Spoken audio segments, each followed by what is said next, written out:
This is Al Jazeera.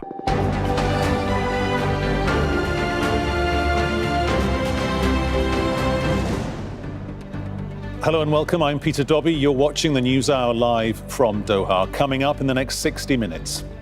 A retreat with conditions. Iraq's protesters withdraw from the US Embassy compound, but demand foreign troops pull out from Iraq too.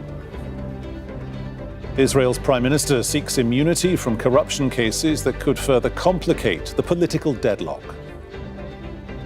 Homes in ruins, the aftermath of the devastating bushfires in southeast Australia that's already claimed at least 15 lives.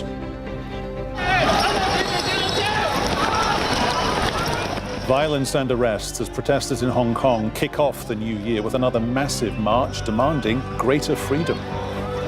I'm Paul Rees with the sport. The Rockets' star man is back from injury and back in business. James Harden shoots 35 points to help Houston down the Nuggets in the NBA. Shoots a three, got it.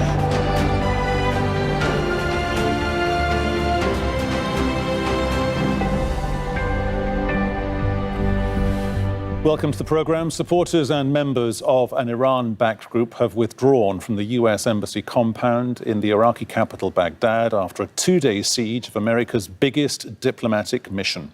Leaders of the Popular Mobilization Forces ordered them to leave, but there's a condition. They want Iraq's parliament to vote on a timeline for the withdrawal of foreign troops. The protesters are angry about Sunday's airstrikes by the US on the Hezbollah brigades camps that killed at least 27 people. Earlier on Wednesday, the crowds threw rocks and lit fires outside the compound.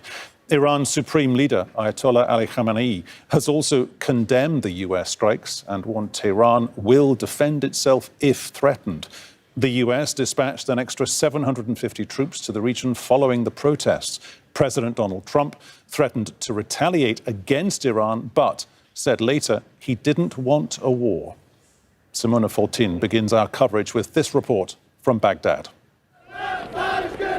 They left just as they had arrived a day earlier, determined and angry, but also pleased that they had managed to deliver a message to the US.